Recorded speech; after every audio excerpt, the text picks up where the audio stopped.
All right, good morning, everyone. Youngstown's Talk Channel. Joe and Kelin feeling spicy today, so let's get her spicy. Get her going. So what's new on Kellin's melon?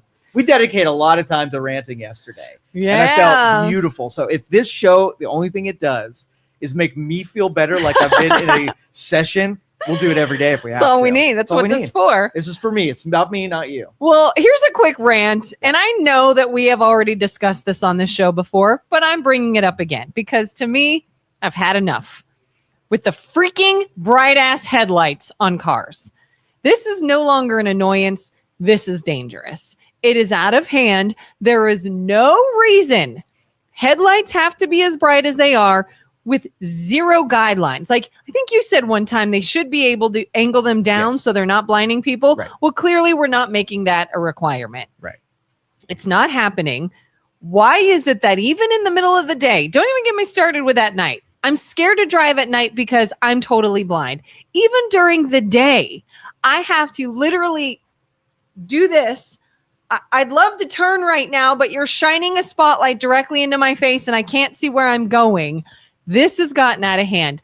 And I'm not even saying this hypothetically. I would actually like to know how we turn something in to our representatives to say, we have all had it with these stupid headlights. They've got to go.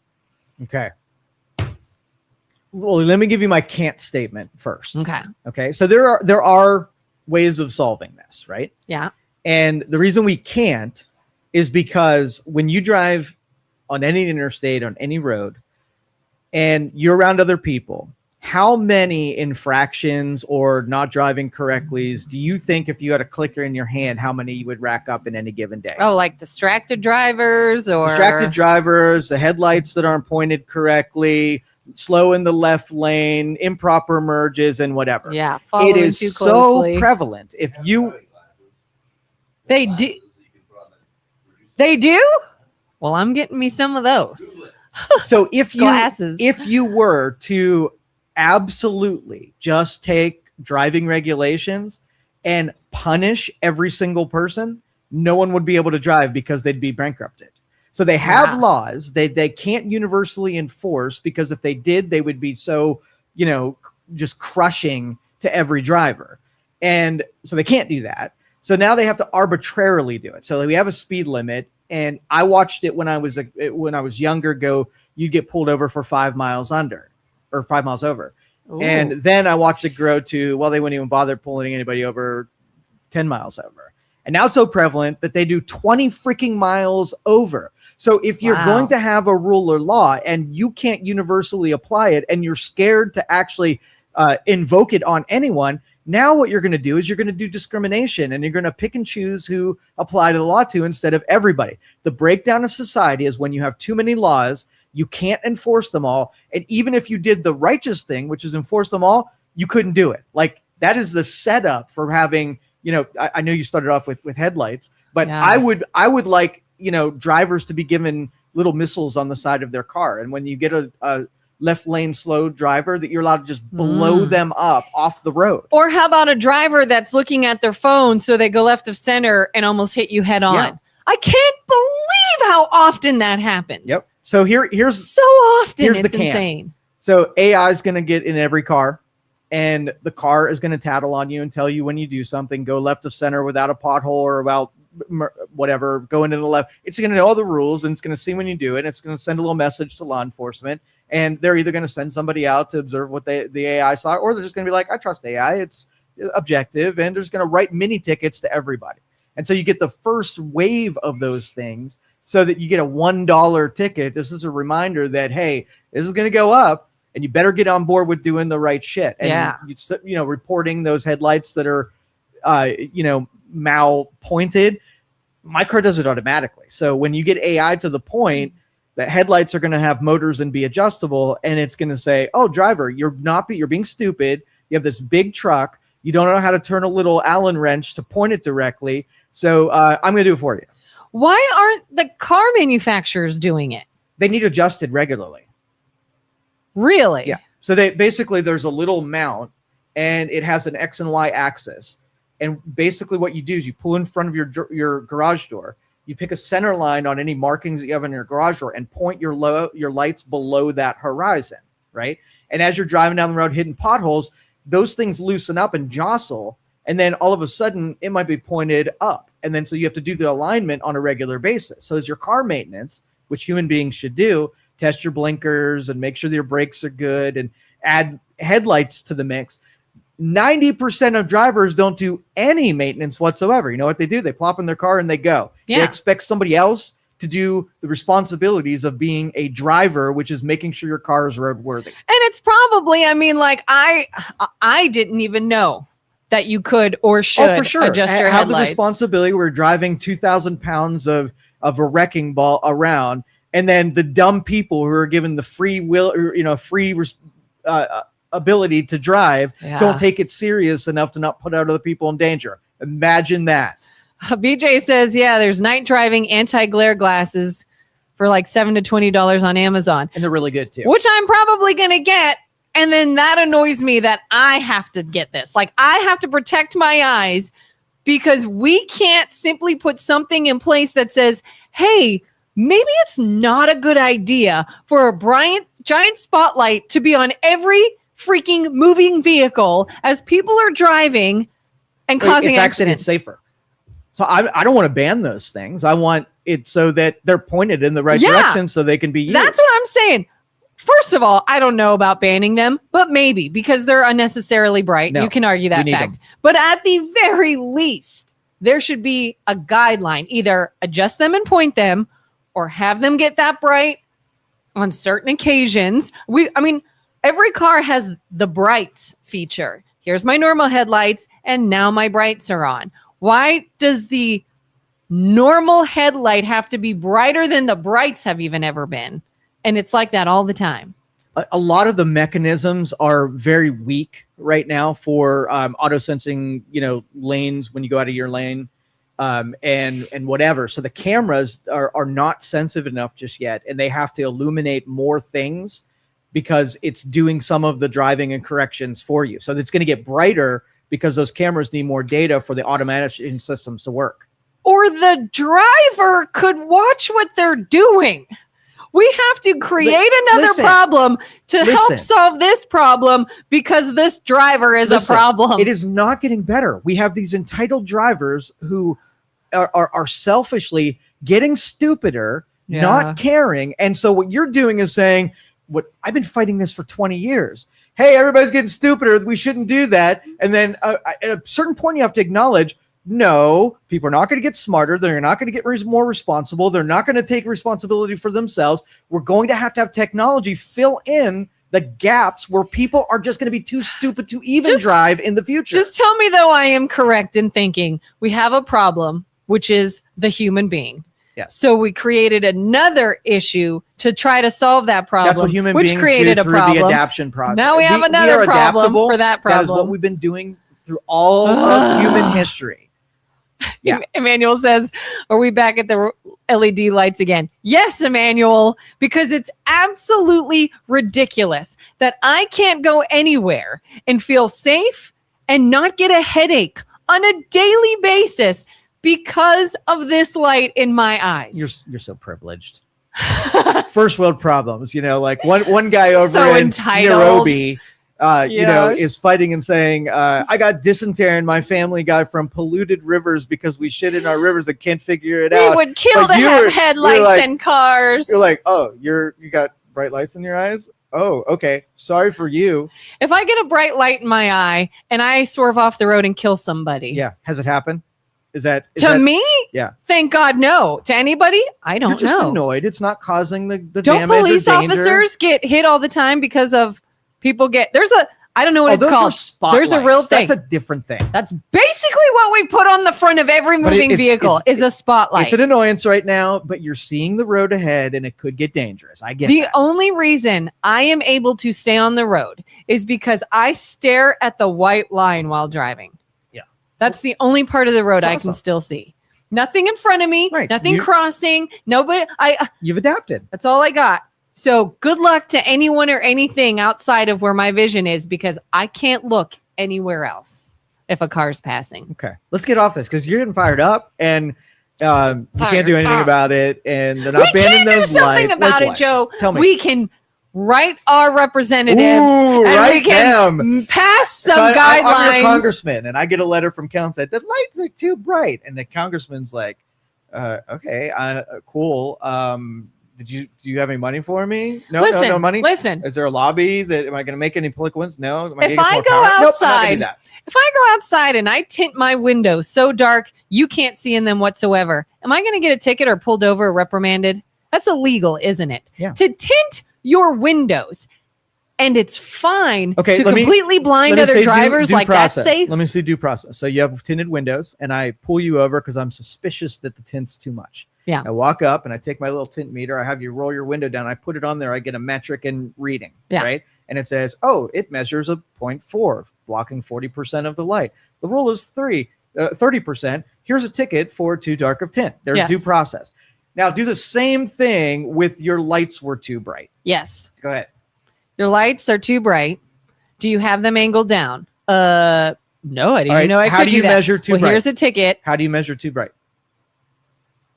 I drove past them and they're obnoxiously bright. Okay, so you go into court. You go into court, and I gave a ticket to Kelin because her lights were too bright, and the person says they weren't too bright, and the judge says, "Well, how bright were they?" There's got to be a light-o-measure meter, really big, and obnoxiously the judge is going to say, so. I'm going to need a measurement of what too bright is because this sounds like you just didn't like it and you were annoyed." I feel like there's a measure. There's something you can measure the tint on a window.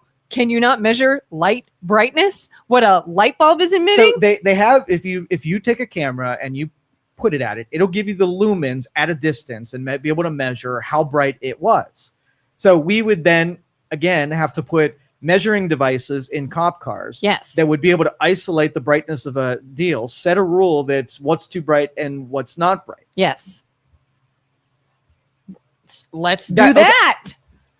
Okay. We do it for tint. We do it for so many other things. All right. You put on a campaign to get equipment new installed. Like I'm going to go talk to some police forces and say, hey, everything that's in your car, right, that you don't have that you wish you would have here, like gun racks and speed radar guns and a computer mount and whatever. What's missing here? And what if I jammed in a light detector? The cop would say, yeah, it's probably something we're going to have to hit in the future, but we don't really see a bunch of accidents, and it's really going to be hard to enforce because people got to die before we do something. Typically, the people that have the lights that are at you are on the other side of the division. And so pulling somebody over that's coming at you way, way over there, having to turn around might impose more of a risk for me turning around. First of all, whatever. It is not way, way over there. Way, way over there. They're going 60 miles an hour. I have literally been You're going at an intersection and I can't see where I need to turn.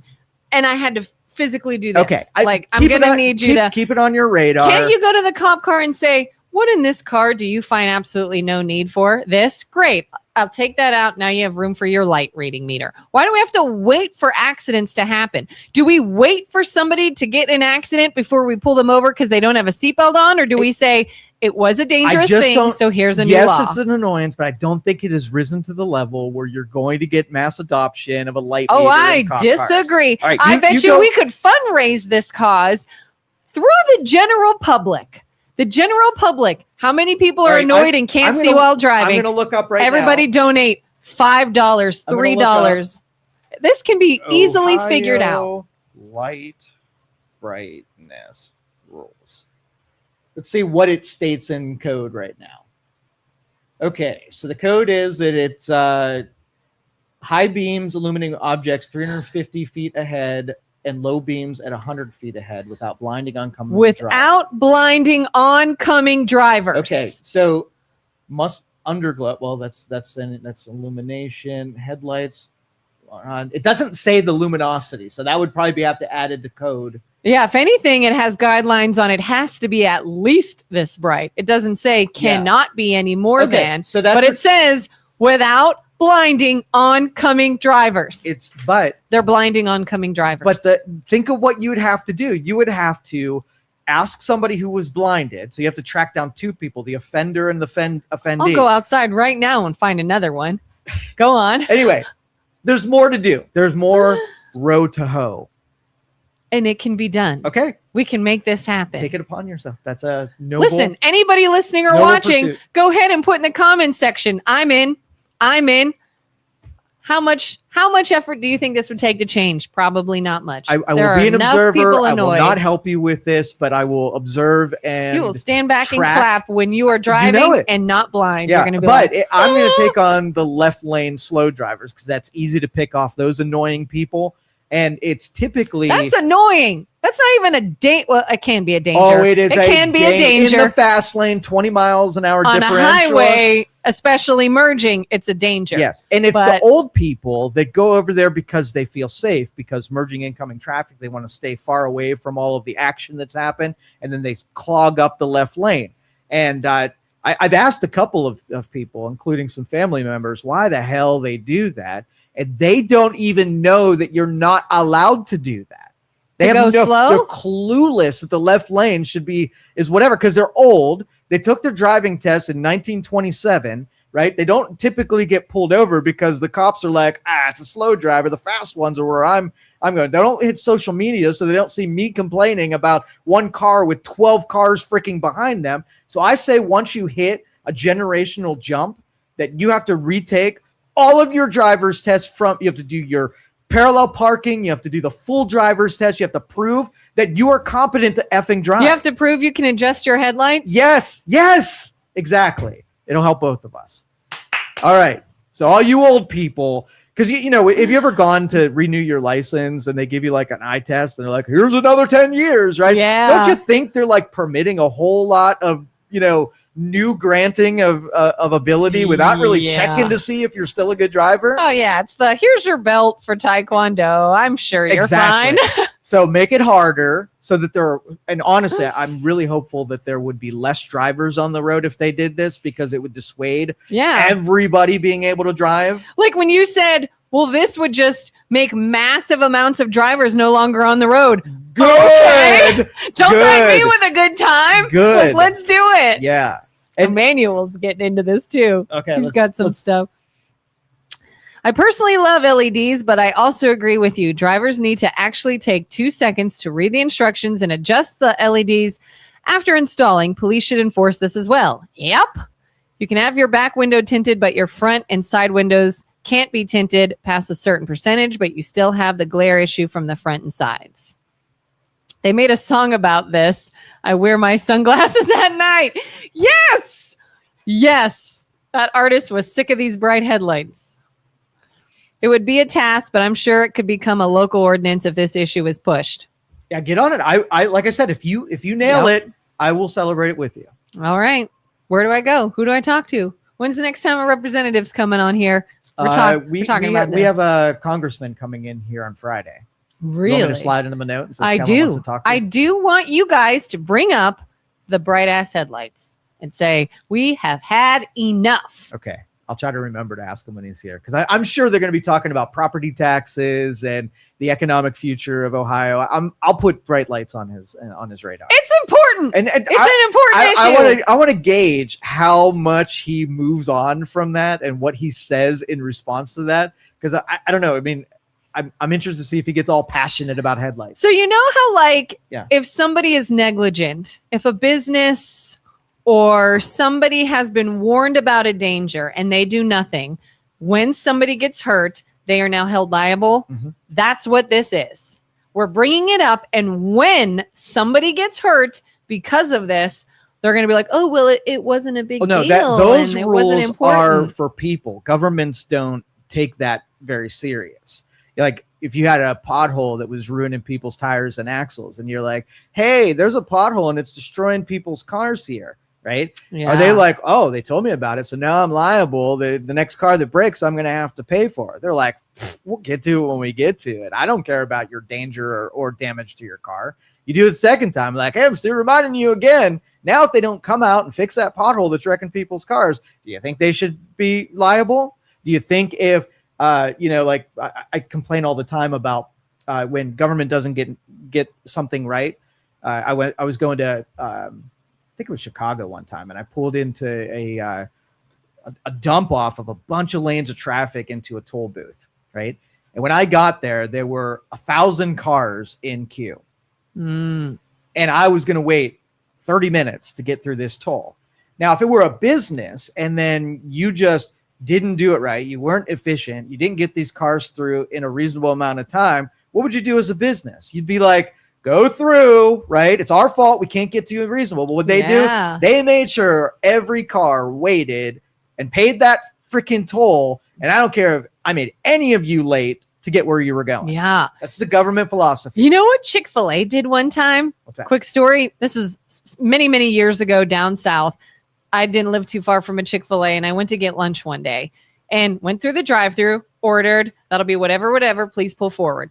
I go up to the window and I hand them my card and they're like, our card reader is actually down right now. It's cash only. So here's your lunch. And I said, I don't have any cash to give you. They're like, that's okay. It's our problem. Lunch is on us. There you go. That's business. Yeah. I was like, that is amazing. Mm-hmm. Anybody in that line, they didn't even say it when you ordered. They let you order. And if you get to the window and all you had was a card, instead of saying, sorry, cash only, they're like, not a problem. It's on us today. Yep. Sorry for the inconvenience. I'm like, that is business. I told everybody I not to go take advantage of them, bring cash with you, but how great that was that they did that.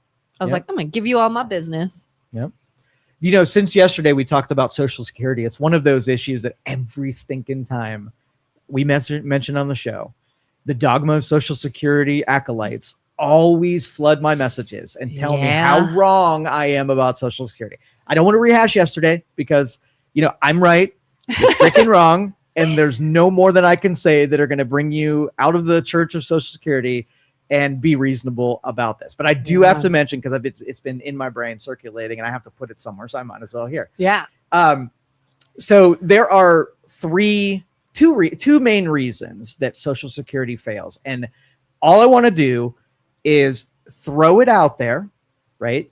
Tell you that's why it's failures. Because yesterday, Matthew said that the reason Social Security fails is because we're not taxing billionaires, right? And then somebody told me yesterday the reason Social Security is failing is because rich people, they stop paying Social Security tax after their first $1 million, right? They pay nothing on from $1 million up. Okay. So this was on the income side, right? So when you collect it, problem is you're looking at the mechanism, what is Social Security, and you're missing two elements. And Bernie Madoff is sort of the spokesperson for this. Social Security is a pyramid scheme. Okay. It is a literal mathematical pyramid scheme. So you get a group of people, right? Yeah. And they pay all this money into it. And then they graduate into their later years and then they collect it. So the people that are paying in right now, right? The way it's functioning right now are paying for the people who retired. And so you might ask, well, the money that people paid in when they entered it, where did that money go? Because there weren't people ahead of them to pay for. Their money should have sat there for 40 plus years waiting for them as it grew in value, right? So politicians, right? They're like, hey, look at all this money that's just accumulating in this box over here for Social Security. I know what I'm going to do with this. I'm going to spend it on projects today, right? And how are you going to pay it back when somebody needs it? I know. I'm going to issue savings bonds. I'm going to sell a bond to somebody. That's going to be my IOU. And then I'm going to be able to pay with the bond that I just sold. And then you ask, well, how are you going to pay for that bond when it becomes mature? I'll sell more bonds, right? So we have a double-ended pyramid now. So so if we would have done different things, here's what we would have done. The first layer of entered in Social Security would have taken that money over the years, and where we would have put it. We put it in, what we did do was we put it in liabilities that the government created. We spend $1 and it creates no net value and no return. It just goes into the ether to pay to a program that never has the ability to pay it back.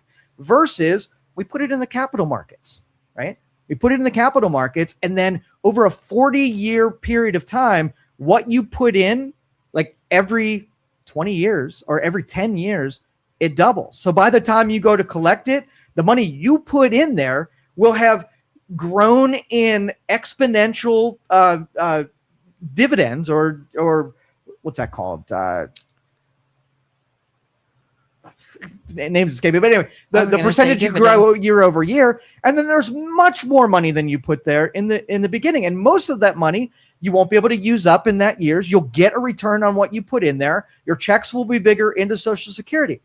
The real question is not not what we should have done if we had a time machine and could go back in time. What do you do with it right now? And the only answer is raise these taxes on rich people and fill in the negligence of the politicians who wrecked a system that at least could have worked if they would have followed the freaking rules. And or let my kid bail out of a system right now because it's stupid and it's a terrible investment product. Yeah, if this next generation is required, you have no choice. You are required by law to pay into this. Mm-hmm. And when it is your turn to collect, sorry, we weren't very good with your money and we don't have it to give to you back. Is that not basically theft? Yeah. If a broker did it, they have a fiduciary responsibility where they place your money, and they can't just go borrow from other people. That's what Bernie Madoff did. So he basically set up a scheme where new incoming money would pay ridiculous returns to people who are already receiving. He used the evidence that people were making these big returns to attract more money. And he was spending everything in between. He only needed 5% of the people to make it big to sell the next generation of his pyramid scheme to buy into something that was paying ridiculous returns. That's what Social Security is doing. You are not making returns in Social Security. It's just another benefit program, another entitlement where we're using bond payments, where we're issuing new debt to be able to borrow from these people to give you a completely fabricated return that doesn't even exist. It's just a way that people that in government can do things with your money. Steal. Yeah. I want to do this. How do I fund it? Steal from rich people and then misappropriate incoming bond money and spending it on, even today. They're going to take Social Security money. It gets put into the general fund, and they're going to do the same shit that led to this freaking today. So not only is it not solved, not only is it going to be depleted, not only you're not going to be able to take enough money away from billionaires to be able to fund what you've done, you have to completely, and I know the boomers are going to freaking hate this because they have a promise from the government that they're going to pay this money, but it is literally not going to be there. It's interesting. I just read an article yesterday. Have you heard how Forbes has just released its list of new billionaires? There have been 390 new billionaires just recently added to this list. I think that's amazing. How long. Our economy is great. 390 new billionaires. And it includes people like director James Cameron from Avatar. Federer, is that a tennis player, something? Federer, Beyonce, and Dr. Dre are now considered billionaires. And I kept thinking of Matthew, like, any of these people's products, are you buying? Are you supporting? Are you investing in? And then they become a billionaire. And then are you mad that now they're on this list? So do you think you could say it? And thank you. Thanks. So do you think you could say, like, hey, there are almost 400 new billionaires. And to some people, they're like, wow, we live in the greatest country in the world that can give regular people, everyday people, the chance to grind it out for maybe decades and become a billionaire too. Or to some people, like, this is evidence that we are slaves to money and whatever. You can have a villain and a hero in that statement. Yeah. Because again, all those people now on the list, I don't think anybody would give hate for. It's easy to sort of hate the maybe like entrepreneur you don't know a lot about. Well, envy is a vice, and a lot of people are jealous of other people's success. Now, the real argument is the concentration of wealth by inauthentic means. Okay? Authentic means is you evaluate everything a person did over their life and you see how they assembled wealth. And it means like, holy shit, they were patient. They did a smart thing. They were successful. And that was the result of it. And then you have billionaires that are inauthentic. And you look at what they did and you're like, they became a billionaire doing that. And then you're like, okay, well, we do live in a corrupt capitalist society, but not the way that our fellow leftists would say.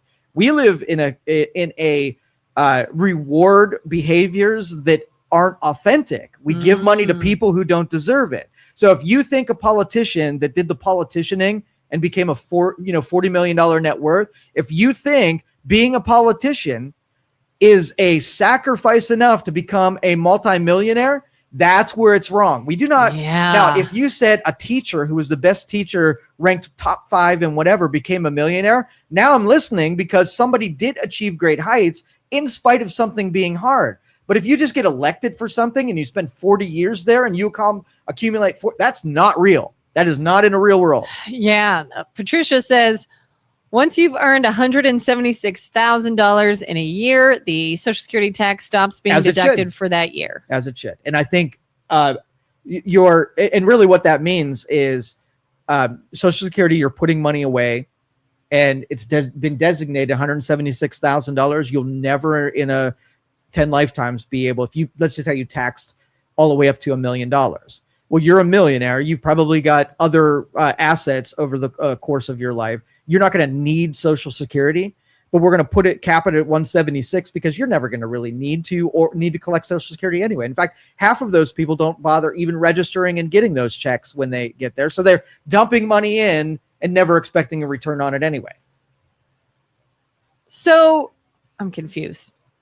Once you get to 176, yes, they stop taxing your money. Yes. Why? Because you're not going to collect the benefit. You're actually overpaying and putting money in that you are not going to receive later in life. How is that different from somebody who makes way less not ever getting it when it's messed up? Like, well, you're not going to collect the benefit. Well, no, I say they're never going to collect it, not because it's not going to be there. There's no need in it. So they're paying into a safety net that they're never going to use the safety net.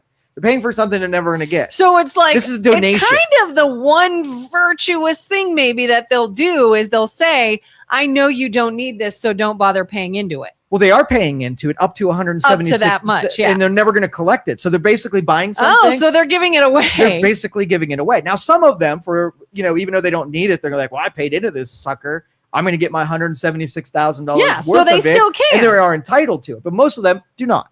So it's not like they're saying most of it. That's inaccurate. It's not like they're saying we're going to cap it because you can't touch this anyways. Thanks for your donation. It's you can still take it back, and we're going to cap it. It is never intended to be a supplement for people who are already wealthy. So taxing up to 176 then takes the people who aren't going to be using that service anyway and making sure they're not paying into something that they absolutely don't need. It's kind of making sure your money isn't going to somebody else. You're keeping it.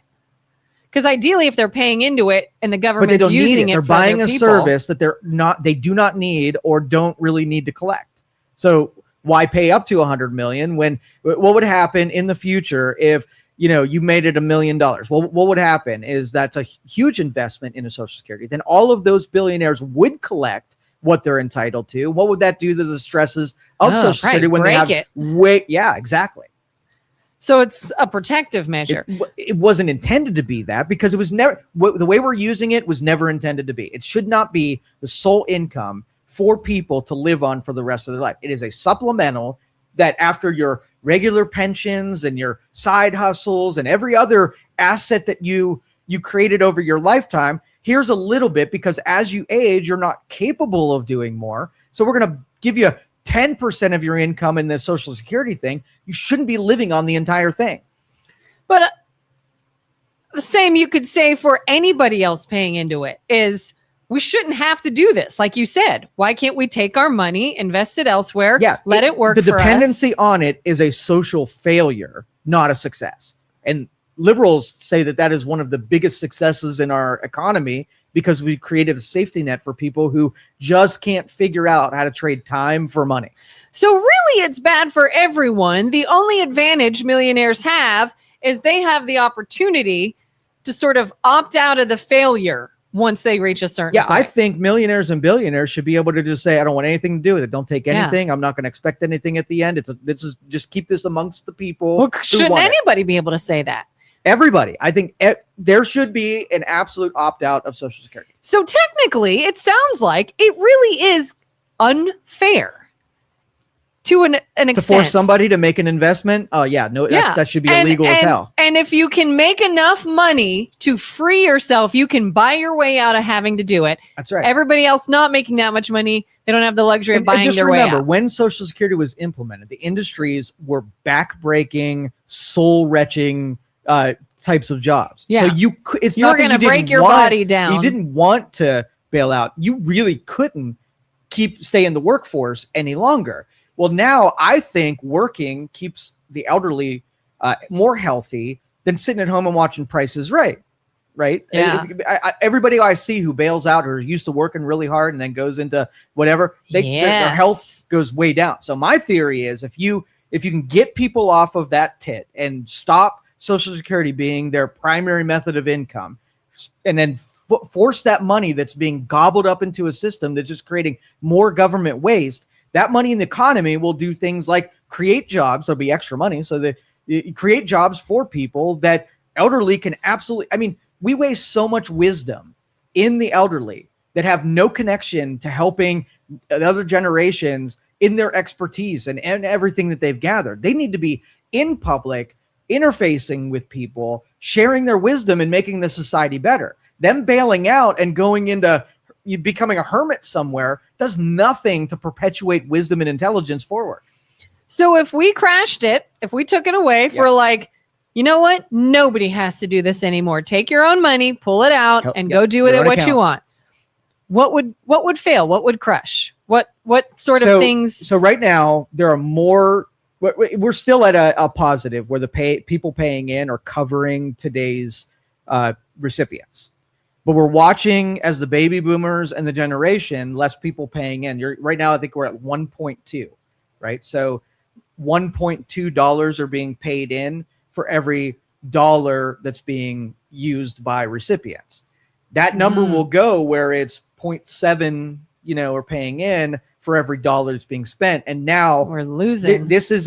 Now we're going to debt territory where the money's not sitting in a pile where we could just take the money that's been building up over the years and start distributing it. They need that money to make today's current payments, and that's bankruptcy right there. Yeah. They will not be able to make outgoing payments because there's not enough coming in to pay it out. And you don't make it solvent in any, clear way. There's no good way to make it solvent. So if you started letting kids opt out, well, guess who those kids are? They're the payers that need to sustain the system into the 2030s. If you do that and let them opt out, then it's dead like tomorrow. Like that number will drop precipitously. So it's a dead duck program. Nobody wants to be holding that baton when the music stops. I mean, that was a mixed metaphor. Nobody wants to be, in the chair.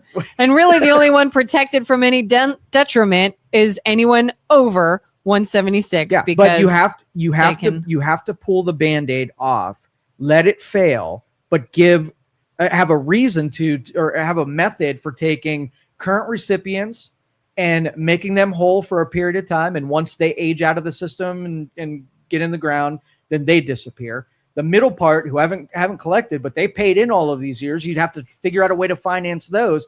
But you have to have a stop where, say, 2030, there will be zero new people paying into it. They will all be on their own account. So they'll take the same money that they were giving in Social Security. They'll be funding their own untouchable accounts from the government. And that pain between those probably 30 years of huge deficits for the what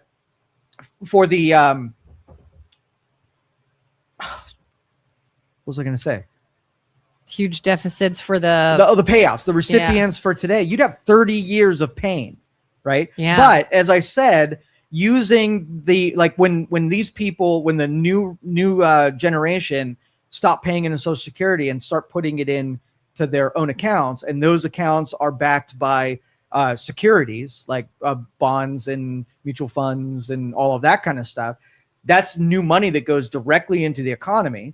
Companies then have more cash to be able to, expand and hire people and whatever, and have a really big growth curve. So you're going to work the instant debt and instant huge responsibility on taxpayers to fund this until the economy picks up to a point where the extra money that's in the economy creates enough tax revenue to fill in that gap. And that's where experts have to say, like, okay, you're going to have a down without this going up yet. Yeah. And then you're going to have the up that needs to throttle it. And there's going to be a year where they equal out. And then once that happens, then they're going to go in this direction.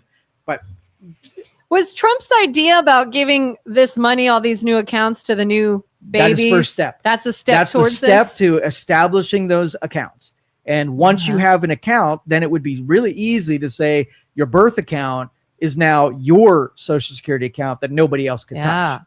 That sounded like a good idea. It is a very good plan. But again, there's nobody in Congress, there's no politician that is going to pick up this baton of telling the taxpayer that they're about to drop, $30 trillion of responsibility of Social Security on the taxpayer. 30 trillion would crush you. Yeah. Julie says, we don't care if you are a billionaire as long as you are paying the taxes under the same guidelines as the non-billionaire. They are. It's illegal not to. So they are. They are. The misunderstanding of how billionaires have their assets allocated is misunderstood by everyone who makes that charge. The only thing I will agree with is there's this shady thing that you could do it too, right? So you're saying it applies to everyone. You could do this tomorrow. So a lot of billionaires, right? They hold their, like, being a billionaire and collecting a paycheck, two different things. Mm-hmm. So if a billionaire has $1 billion but pays himself 10,000, what should he pay in taxes? That of the 10,000. Right. So you don't get to tax the billion. The billion was accumulated differently, usually through accumulation of stocks and equity and assets in companies, right? Yeah. And so then you're like, oh, that's a cash pile, and liberals want to go after the cash pile. So then you have to invent something new. Now, the one shady thing is that billionaires can take compensation, borrow against it for their living expenses, use their assets liquidation to pay back those loans, and the money that they drafted through that loan is non-taxable. So if I wanted to live a $2 million a year lifestyle and I had a bunch of assets that were $100 million, I can get away with paying no taxes by issuing a loan, a traditional loan, and paying it off, and I paid zero income taxes when your living expenses should come from some kind of payroll. So I will agree that's the one, what do they call that when they give them loophole? A loophole? They're taking advantage that is available to everybody with assets, and it's a way of circumventing paying living expenses taxes like the rest of us. But anybody can do it. Anybody can do it, and I want that thing to go away. But I don't know if there are other segments of our population that aren't abusing that plays a role in economic development or lifestyles of elder. I don't know who else is using this besides billionaires, but it's so common that there are a bunch of people I don't know about that are using it. I want to make sure if we get rid of it for the billionaires that those people aren't affected by it. So then what about realized gains? Realized gains are always taxed. Realized gains, am I understanding this correctly? Is it basically when you have these assets that are valuable, you may not have like money in hand, but the value is in this thing. That's unrealized. That's unrealized. Yeah. Do you get taxed on unrealized gains? No, they're trying for that. Okay, that's what I think I'm confused about. Yeah. So we'll do it in terms of a house, right? Mm-hmm. So you buy a house for $200,000 and you paid your taxes on it. It's $200,000. You live in it for 10 years. Now it's worth $400,000. All right. That's a snapshot of what it would be if you were to sell today. Yeah. Right. Yeah. But you didn't sell today. I get those emails all the time. Yeah. It's still your house. Right. Now, what they want to do is they want to pretend that you sold your house, send you a tax bill for the increased value of your house, right? As if you sold it. But what happens if the market crashes and goes back to 2000? Do they issue a check for the taxes that you paid on the unrealized income? Yeah. And now, since it's worth less, they give you some of that back. That's not going to be part of that. Yeah. So like we built a house a few years ago and I get a regular email stating, here's the new value of your property. Here's the new value of your home. And I'm like, sweet, it's now worth more than we paid to build it. That's nice. But we have no intentions of ever leaving this house. This is our forever home. But if they can keep taxing us on that email, potentially, and we're not making any more money, you could put us out of our home. Yep. Because we can't afford it anymore. So if somebody has $1 billion worth of stock and they sell a chunk of it, then they're taxed on the realized gains. They take what they bought that chunk of stock for and the difference between the increased value, and you're taxed at like 24%. I think it's if you sell a stock within a year of purchasing it, it's a higher rate. But if you've owned it for a long period of time, it's like 24%. Yeah. So why would I just not pay anything? And if we decide, yes, we're going to go ahead and sell this, here's the value of it, then I'm taxed on what I'm selling it for. Yeah. And when you roll this down, like there are really good accountants that charge a lot of money to strategize to limit the amount of taxes that you are taking. And it's their job, right? So if you take loopholes out of the tax deal, yes, you're going to collect more taxes because you've taken those away, but you're going to take an expertise, a professional expertise, and make their value and what they can charge and what they can actually do as a service to customers and eliminating it from the marketplace. So yes, you can create more liabilities by collecting more taxes. At the same time, you've eliminated a specialty out of your economy. I don't think you know what that reduction is going to do as that waterfalls into different economies. So complicated. Yeah. Emmanuel says, Social Security is confusing, to me at least. I'm very old school. I don't want to rely on money that I haven't worked for. If I don't see it, I don't have it. Investing my money is an extension of money I've worked for, whether it flourished or not. Yeah, and Social Security, the goal is to keep it hidden from you, so it just comes out of your check, and you don't even know you have it. You're not checking your balance of what's entitled to you like every Saturday and watching your portfolio grow, and you're not paying attention to your net worth. That's the government's goal, is to keep you hidden, and so that it can dick around with your money and you won't ever notice. You won't know if they, like what happens if you put your money in the bank and the bank was like, hey, I'm going to go on vacation and take some of Joe's money. Well, next time I look at my balance, I'm going to be like, hold up, dude. Where's my money? Where's my money? Well, the government's being that asshole on a regular basis, spending all of your money, thinking that they're going to tax into billionaires to make up for their frivolous lifestyle choices. And then if they keep it hidden from you, you'll never be mad at them. You'll be mad at billionaires. Yeah. That way, if someone's like, I came up with this amazing idea, like, I don't know, a way to make headlights less bright. I made billions off of it. Mm-hmm. And everyone's like, thanks for that. You're now going to start paying to pay for all of cover us. The that reckless behavior of people that. who are bad at math. Yeah. Doesn't seem like fair. And that's why I disagree with it.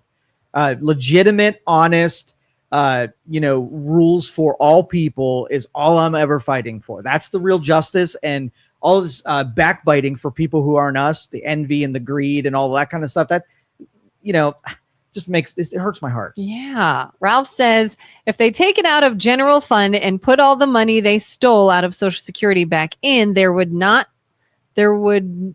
be gripping the band. Oh, they wouldn't be ripping the Band-Aid off. And if that money was actually somewhere where they can claw it back and put it in there, it's not like you're going to go to your representatives and say, open your wallets, let's pay this shit back. They have long spent it on programs that resulted in zero net gain for anybody, and it's been lit on fire. It's gone. There's nothing to claw back. So if you tightened the belt and said no new spending, and we dedicated $1 trillion a year just to make Social Security solvent by cutting all programs, there's not enough in any of the budgets that anybody would be happy about. So there's no, it's to a problem, or to a point that the problem is so big, there isn't a rational or reasonable way to fix this without a Band-Aid pull. How did we get here in such a state that things like this, things like term limits. Let's say the American people were like, all of you representatives should have term limits to solve all these other problems. But the people who vote for that are the ones that would be affected by it, so they can say no. The people that should be doing this are the ones who vote on it, so they can say no. Like, when did we become hostages of our government? Was this something that sort of nefariously developed over time? Was it out of good intentions so that we don't get hurt by this? Here's a guideline, but then the guideline got out of hand. Like, how did we get here? This and I think about this, whether or not this was orchestrated by big brains that set up this whole manipulation and whole propaganda and structured the system so that this would be the result, or without that, if this is just a natural sum of human nature. And I most of the time I'm on there is not I don't think that there's a nefarious group of people who are pulling the levers. I just don't think people are smart enough or have the patience to do what's happening. I think this is a natural. I give it a 75%. It's just naturally occurring, and civilizations will always end up here. 25% that there's the Illuminati who are back there really calling the shots. Yeah, because I mean, anytime we even vote someone new into the White House and we're like, oh, we need someone new that'll do this and think like this. You know, everyone was like, well, Trump's a businessman and he'll run it like a business, so we can't fail. But then you start to see all these ways that the cards are always stacked against anyone who wants to change it. That's why I say it's naturally occurring, because I think the same phenomenon would happen in your household, and you know you're not being ruled by the Illuminati. Yeah. It's like, I'd love to do this, but then it'll affect this. Then you get stuck, and all you have is bad choices, and your job is to run for office and make people like you, and you got to get them to vote for you in spite of you not being able to come through on something. So you create justification and then systemic reinforcements that then make the case for how it's not your fault. Yeah. And then you have, from the time I was a kid, hearing about Social Security, about term limits, and never being able to actually change or fix any of that stuff. But it's always an issue that's really important. And even if you don't do it, I'm still going to vote for you. Yeah. Like, how is it we fight about taxing billionaires when we literally have a system that's like, you know what? I don't like the fact that if I don't go to work, I don't get paid. And that I could lose my job if I don't do my job. So here's what I'm going to do. I'm going to run for a position in government, a servant position, except I can make a shit ton of money. I could not show up, I can shut down the whole government and I'm not going and I still get paid. I could not do what I'm supposed to do and I still get paid. You can't vote me out. I'm here for however long I want to, and I can make other money on the side in addition to my $1 million salary here, and there's nothing you can do about it. Mm-hmm. And that we're cool with. We're totally fine with saying, let's put people into a government position that was meant to serve the country and let them take every privilege they want to get wealthy with zero repercussions. Nobody cares. Yep. But a musician, an entrepreneur, a director, an athlete, now is a billionaire, and we'll hate on them all day long. Yep. Successfully. But the pity that you have, the groups that have elicit some kind of empathy or pity for, right? Is it really hard for normal people to feel bad that you stole from a billionaire? I mean, look at literature from, the King's days. Robin Hood's a thing. Yeah. Robin Hood's a thing where he was the actual effing hero. So having a little guy look up at somebody, a big guy, taking something, even if it's through means that are not great means, it feels good almost that you created a justice, especially if you have all of these people telling you billionaire equals bad no matter what. Yeah. Robin Hood, it was okay that he robbed people. Mm-hmm. Yeah. That's a good point. Emmanuel says, I believe Trump is trying to pass something now to have a third term. I don't know how true it is, but what are your thoughts on it? No, he's not going to do a third term. That is a liberal thing that to scare people and do the no kings thing. And he's a tyrant. And Trump, true to Trump form, will play into this. 100%. Oh, I think I should. It would be great. I should come back for a third. So be prepared for the next 2.5 years for the I heard a rumor stuff is going to continue to circulate because the brain dead Democrats are just relentless when it comes to making charges that they have no basis in, but it's effective politically. So, and even if, okay, let's say things got turned around in bizarro world and we found ourselves legal to now run for a third term, that still then heavily relies on if he's voted in for a third term. If people don't like it, don't vote for him. It's almost like this argument is this: Trump's trying to run for a third term as though he's a shoo-in. And if he is, what does that tell you? And if he's not, why are you scared? Like, it's just the biggest scare tactic. Let's take it serious and make it a curiosity. Mm-hmm. The people, anytime anybody says he's going to run for a third term, and I would like to then extend our founding documents, read through them, and what would be required? What would be the machine? What would have to happen in order for a third term to be something that could happen? there's only 3 circumstances that I know that would allow an extended term. It's happened twice in the past, right? Our system changed rules to allow or disallow, but it wasn't an easy process to get term limits term limit put on in the first place. And then the adjacent how many terms you can serve was another change that happened.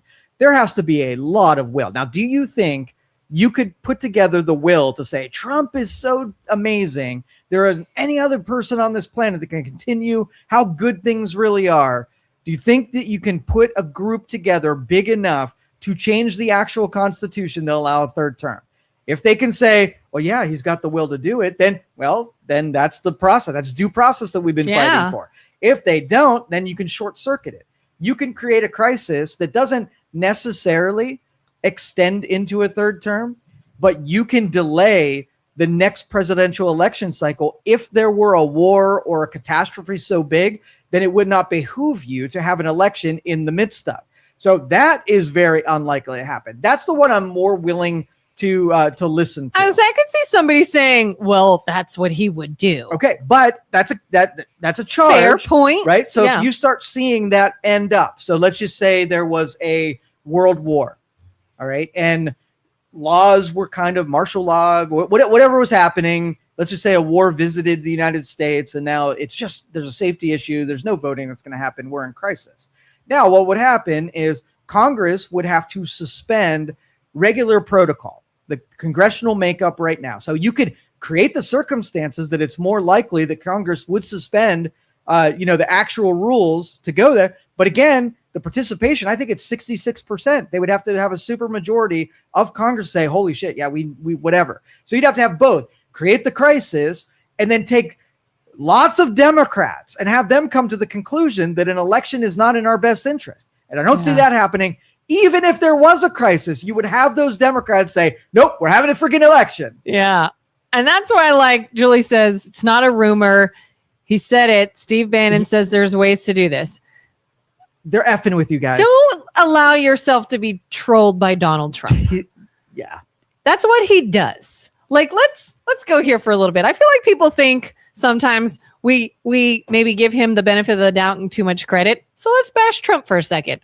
Did you see his comments on Massey when he's like, who is that guy? What's he even doing here? Blah, blah, blah. I don't know how you feel about Massey or whoever the heck he's running against and what all that stuff is or not. But just his speech is so clear. He's loyal to whoever can benefit him. And the moment they push back or second guess him or maybe say, I support something else over your idea, like a child, he then kicks them to the curb. Correct.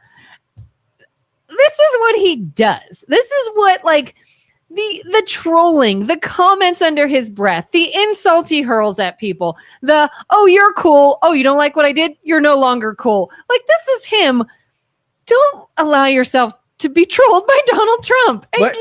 But at the same token, his personality, that if he floats something as a joke and he sees that he's got massive support, he will absolutely pull that lever. Yeah. But I'm telling you, he does not have that support, and there isn't anybody that's taking it serious except for the Democrats, who he said the thing that they were fearful of. So on that one, he's absolutely telling the truth, and they run with it. Yeah. Yeah. It's kind of, he can be a bully. I think he finds it funny and I don't like that about him. Yeah. And most people tolerate that part of his personality for his effectiveness and the things that really matter. And that's really all it is. It's a compromise. But if it were a different person in there, we'd be making a different set of compromises. So, yeah.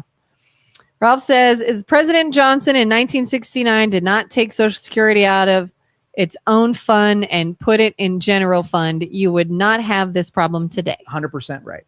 It would have been in a lockbox. It would have been untouchable by Congress. It would have been, and even if you never invested a penny, all you did was retain what was paid in, no interest whatsoever, and you just contained it. It would be better off than having a negative number, because we pay interest on the bonds that we issue to pay for those programs that drained what that Social Security fund would be. And so there would be no interest on it. It wouldn't be generating interest on it. But there would be a pile of cash that would buy us a really, really, really long time. you couple that with, and my suggestion was privatize it, or take some of that cash and, sort of decentralize it and give really, really good investors 1 year, like give them $1 billion out of the fund, have them invest it. And if they give you a positive gain of 25% or better on it, they get to do it again. If they lose money or doesn't move any, somebody else is given the opportunity to try to grow it. And it's decentralized to give a lot of different private agencies the chance of growing the initial, income, the fund, into more than it was before. And that way you don't have it all balled up in one entity that could, can ruin it and misspend it and do all kind of shady shit, and then run a complete program with a lot of really skilled investors trying to make that fund even bigger than it is today. Yeah. That would be preferable. Facebook media news is unreliable, but I figured the subject was hot enough to talk about. That's right, Emmanuel. Yeah. Yeah. And you just have to get used to that. That's the argument I had about X being bought by Musk. And even people that are very reasonable have arguments back at me that I feel that X being purchased by Musk at the time that it was, at the time when they were banning people for their opinions and they were censoring the information that you can talk about, is curtailing any kind of discussion about things that actually matter. They did it for righteous cause of misinformation. And if we believed that all they were doing was trying to suss out misinformation, that'd have been a completely different deal. And I would have trusted it. Cleaning up information means cutting out people who are legitimately just trying to manipulate, right? Mm-hmm. But they went beyond that and they cut out people that they disagreed with. And that's where they were wrong. They had the lever, they had the chance to do this right, and they effed it up. And now we don't trust them to ever become compromised, let political hands be in the decision-making. And now nobody trusts anybody to be that arbiter. Now, so what we're dealt with is messy information. Yeah. Nobody's paying attention to it on these sources because everybody is afraid that they're going to be considered a censor. Nobody's going to trust their outlets if that would ever happen. But anyway, so now we as the consumers have to go through the information and figure out what's true and what's not, which is a lot harder when we're inundated with so much. Mm-hmm. And so I think through AI, that'll get better. I think AI will be identified truly things that are fake, like pictures of people. The real dividing line, and I notice this a lot, and I'm thinking, like, how's the math going to figure this out? When somebody goes on social media and says something that is meant to be satirical, they're joking. Right? Yeah. And how's like the Onion or something? How is AI going to differentiate between I was joking and this was meant to be taken in jest versus I was trying to spread misinformation? That's going to be a really hard line to figure out. I saw an AI video a friend sent me yesterday, and it was a joke from Johnny Depp and Amber Heard, and it was clearly AI. But the faces, AI's ability to make what looks like a human being now, skin with texture and pores, and it's getting good. Mm-hmm. I said, if this weren't so ridiculous and obviously AI, I would see those human beings in a video and think they were real, that they were real people. That's scary. Yep. MAGAs want to be trolled. Is a troll what you want for a president? No. If Joe had a selection process for president, it would not be any of the people that we are delivered every single season. So until the opposition stop scaring off good people by trying to impugn their character, and you're trying to hurt their integrity, and people who actually matter, right? And people who are actually good will never run for politics, because what you put them through accusation-wise to try to hurt them, and so you end up with a mudbuster like Trump. Yeah. You created Trump, not me. Do I want a troll? No. I also don't want a president that has an affair with an intern in the White House. I also don't want a president that will pardon people that shouldn't be, or a president that opens the borders and bribes criminals to come in. These are not our picks. That is for sure. Like, there's a lot of things I don't want in a president. But when you put things in place to make it so virtuous people with integrity get nowhere, then, okay, being a social media troll is now lower on my list of priorities. Yeah, if it were a true meritocracy, we would get the best person on the planet as our or in our country, in our government, as acting as president, and things would be better off because we'd have smart people in those positions rather than people who just can play the game and get elected. People that want to serve rather than just power hungry. Right. But so long that you keep treating the candidates the way that you do, you're going to keep getting mud monsters on both sides. Yep. I'm in Massey's district. He ran as supporting Trump 100% and now votes against him all the time. Trump's endorsement got him the elected in the first place. The people here are furious at Massey. I am not. And just because somebody supports you, that you don't owe them loyalty when it comes to the function of your job. You have free will, and you have to act as the human being that you are, represent your constituents. Yeah. You're not then beholden to do and say everything Trump asks you to do. And I think that's bravery and courage. Now, I do believe that Massey says a lot of things for his own political expediency. He gets a lot of attention because pushing back on Trump, gives him tons of headlines, and he's playing the same game Trump does with the media. Yeah. And so, but 75% of the time he does support Trump. 25% he pushes back against, just like Fetterman pushes back against the Democrats. I have more respect for those people because they thumb in the eye. And I think more highly of them that they take the damage when they push against the people who help them get elected. Yeah. I mean, if you were hired for a position and your boss is like, you're the best person for this, you're going to do an amazing job. You start working and then your boss does something and you're like, wait a minute, wasn't hired for that. This is what I'm doing. Exactly. That's wrong. I'm not a bootlicker. I'm not just going to be a yes person. You don't have to just conform and agree with everything. But that's what Trump does, is he forces everyone around him in order to get preference, that you have to do and say everything that's complimentary to him. How many it's people one of the downsides. Do you see him just talk up? They're the best, or they're great. They're going to do great things. I have my full trust in them. They're going to be the best at this position. And the moment they're like, sir, that's not cool. I don't agree with this. Oh, who are you anyways? You should have never been here. He's a loser. Oh, what a disappointment in this position. Yes, that's exactly right. Yeah. But that's what and so if the Democrats want to, let's just say we have another Mitt Romney or someone whose soul is pretty pure, and they're one of the candidates. If the Democrats would just acknowledge the fact that, okay, Republicans put up somebody who's a really decent human being in comparison to everyone that we've seen in the last 20 years. I think he's virtuous, he's noble, he follows principles, he'll do a pretty good job. He's going to be a little vulnerable because he's not going to hit back in the climate that politicians hit at each other. And so we got to be a little more delicate so that if he wins, he can do a better job and we won't have this disaster that Trump. And then they can't contain themselves. They take the temptation. They go after Romney, and Romney's like, F this. And every other Romneys that come along are like, no way. Too much cost. I have zero chance of getting in there. So all you get, more mud monsters. And I've said it 4 times, but you kind of get the drift. Julie says, so people are furious because Massey does not support pedos in government? I don't know. That's why they're mad at Massey. I don't know anything about that. I think Massey and was it Ted Lieu? No, whoever that guy that is I don't know his name. that is hitting into it. They are staying on it and they are digging and they are pushing. So he is advocating for what we want to happen. And if he's causing some disturbances on the main strategy out of the administration, so effing be it. He is doing his job. If you're too much of a wussy to do your part on the executive side, you've got the legislative even takes a harder stance on it to get what we want, which is the voters, to come out information-wise on Epstein. Mm-hmm.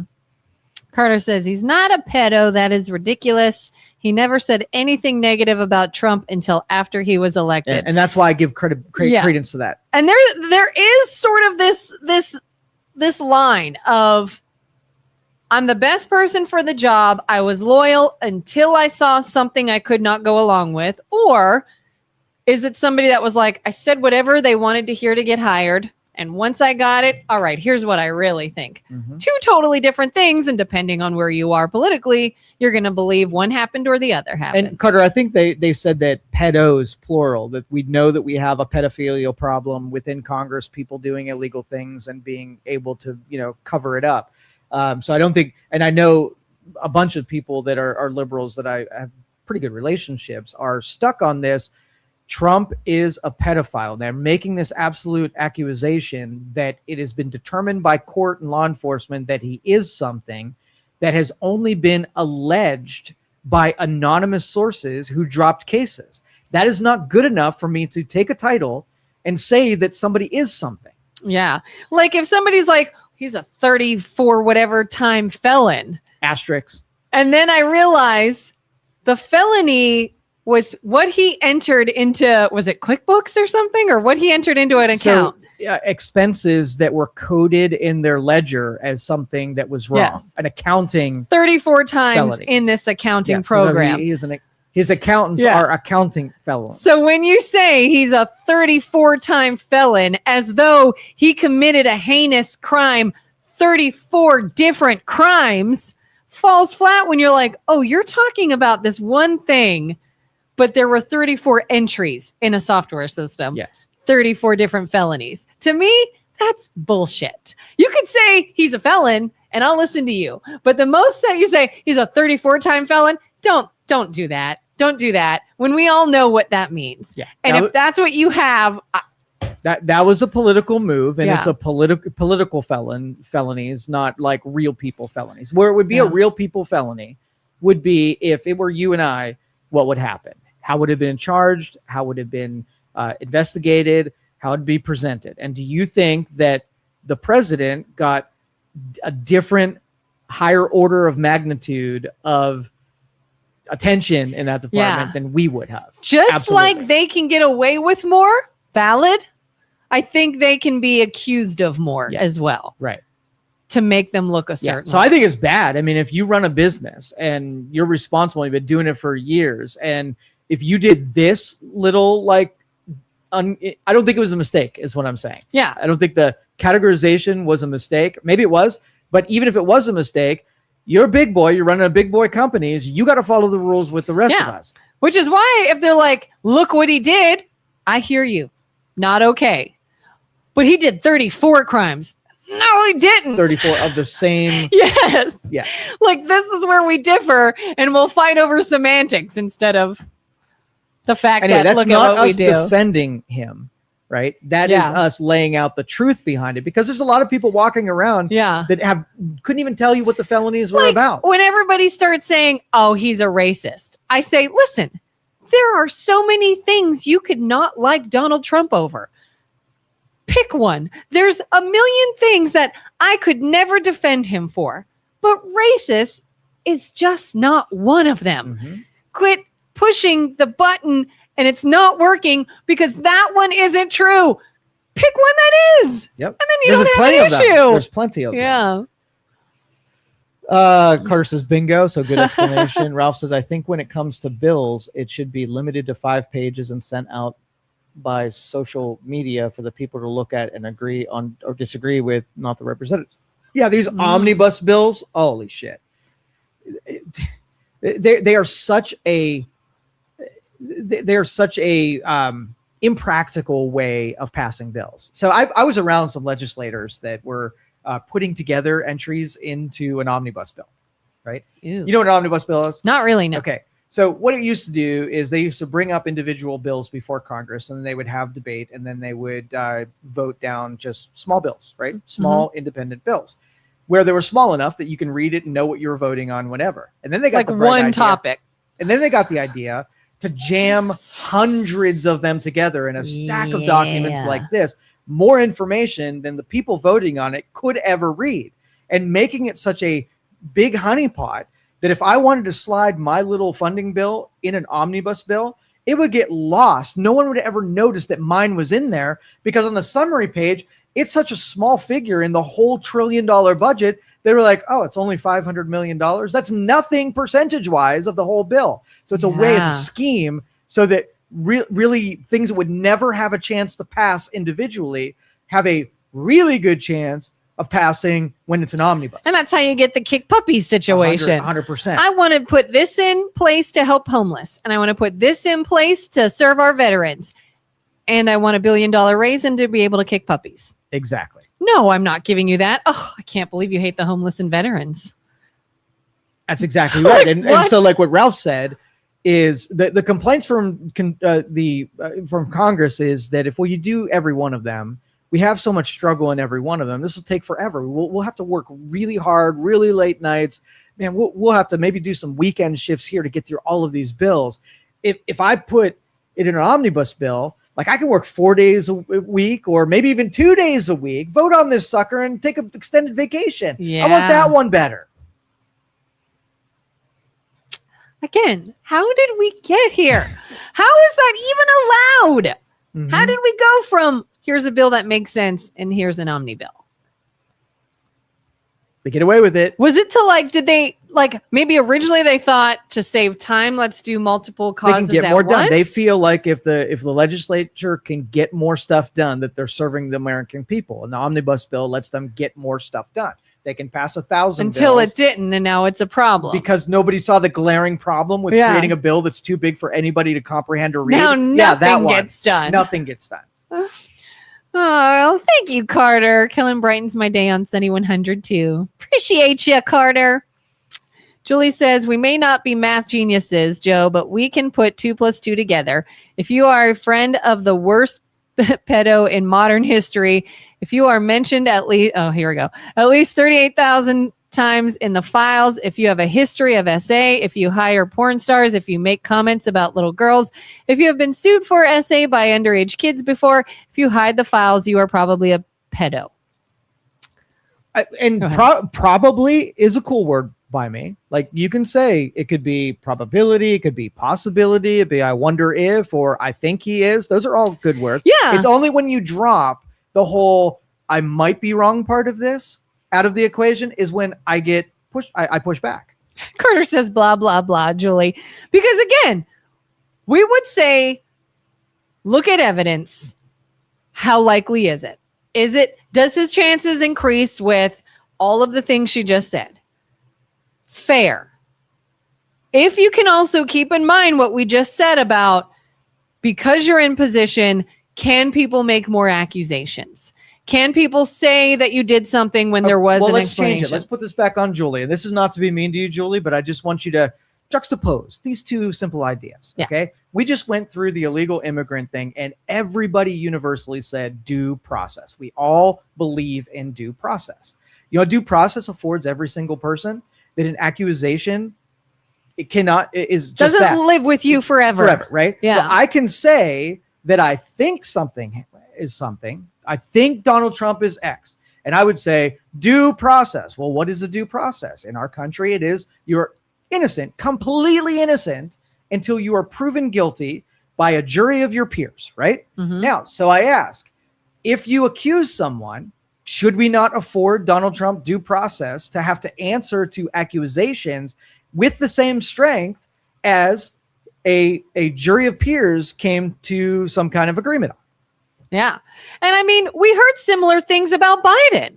How many people said Biden was inappropriate with children and girls? And there was this information that came out that his own daughter like had in a diary that he was trying to shower with her and all kinds of creepy stuff. And it's like, if you support Biden, you don't pay attention to any of that. But you don't like Trump, so you keep throwing up things he was accused of. And then you wonder why people just get tired of hearing it. And that's the real crime, is when there is so much crying wolf and not acknowledging, well, if this person did something shady, then this person maybe did something shady. Or if this person was accused of something as a political tactic and that was it, then maybe this person is being accused as a political tactic. When you don't give the grace or the suspicion to both sides, you're now the boy who cried wolf. You're now in a position that nobody cares to hear about it anymore. And that's dangerous because if it is a true accusation, we're numb to it. We don't even care. What else is new? So Julie says, how do you have due process when you are in charge of your own due process? Well, that is the argument. If you want to know, then you don't say, in spite of not having any due process, I'm going to believe it anyway. It's you use the Tom Masseys and the John Fettermans that if you really believe it and there is enough evidence to do it, you force due process to happen. So you say, I want to know this. And then you put political force behind knowing the truth. You don't do that if you want to hang the accusation without it actually coming. So like, for instance, the George Floyd stuff. It was more powerful to have George Floyd and the narrative happen without seeing the actual things that worked against what you thought was going to happen. You didn't want to bring to light the actual details. So if somebody accused you of something, right? And they said, Kelin, I saw Kelin do this. And what would you want? What do you want the rest of the system to do if that person is accusing you of something?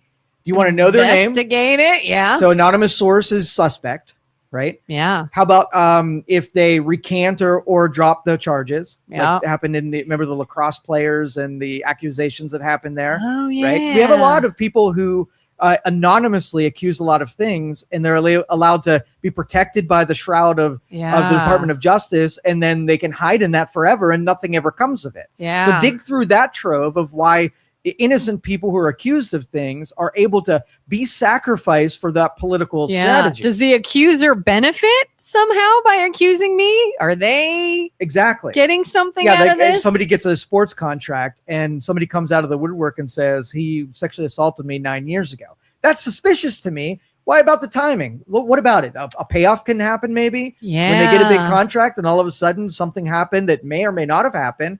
Right. But you're trying to get a payoff. And now my brain processes this as what would be the inspiration for doing this thing right now. Yeah. And that's the math that goes behind this. So, I mean, I could even see like someone in a position of power having an inappropriate relationship with someone. That someone is willing because, someone of power. Why would I not? Let's go have a whatever. But then when it benefits someone and they can turn around and say, this was against my will and they abused me. So that's a situation where here's some truth. A relationship was had. But now, is it criminal or not? Exactly. That's what due process would figure out. Is this something like, Urban Meyer, for instance? Do you remember what happened with him in the bar down in Columbus? I think it was Urban Meyer. Dude, Urban, I'm so sorry if you were not. Oh, no, we can accuse Urban Meyer. I don't want to be sued by Urban Meyer. No. Please let it be, because Urban Meyer could be totally fine, yeah. Bar in Columbus. Sort of. It does sort of sound familiar, though. Columbus restaurant goes viral. Apologize, family, being a distraction. It was Urban Meyer. Okay. So anyway, he's an older gentleman, famous football coach, goes to a bar. Some young chick who is, a couple strads above his league at the time, gets all handsy with him, and they have some touching when he was a married dude and whatever, and it was caught on camera, right?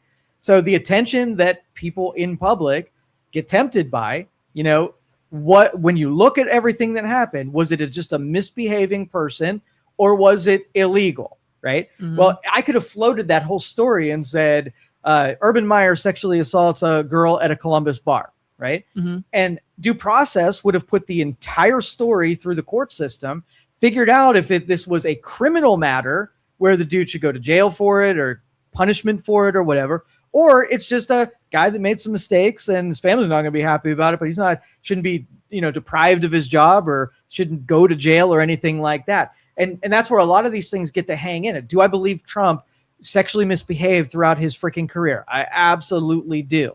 Do I think he raped people? That charge requires that you show me some evidence that there was things beyond rape or beyond just sexual, relationships with someone that went to rape or assault. Yeah. We're using these words that the algorithms don't like, so I apologize, BJ. Yeah. Julie says, Kelin, all those accusations about Biden were investigated. His daughter says that was not what her diary said. Right. I'm not saying it's true. We've never repeated it because it's in the same strata. Yeah. I said, here are things we all heard. Yep. We all hear things about all of these people all the time. But what you choose to believe, if it feels like what you choose to believe is simply because you don't like that person and you put the benefit of the doubt on somebody else, that's just not consistent. Yeah, that's what we pointed out with Matthew about how it always cuts in that. Yeah, Julie says, direction. Kids, Kelin, kids. That would be absolutely illegal. Illegal and wrong. Not what we're talking about. We're talking about getting accused of something in a situation with an adult that could be, like you said, was this just a situationship of two consenting adults and now somebody can benefit from it?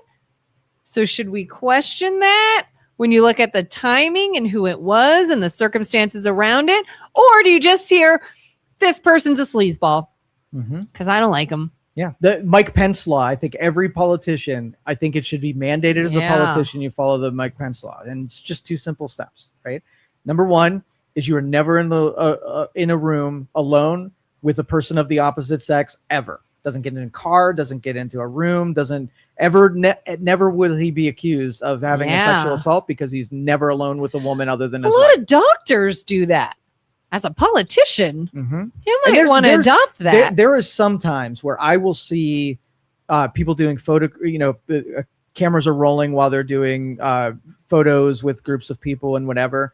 And, I've seen it with Biden where the touches and, one side will say that he touches people like a grandfather would do a grandchild and there wasn't anything sexual in there. And other people are like, this guy's creeping, look at him touching faces and kissing cheeks and whatever.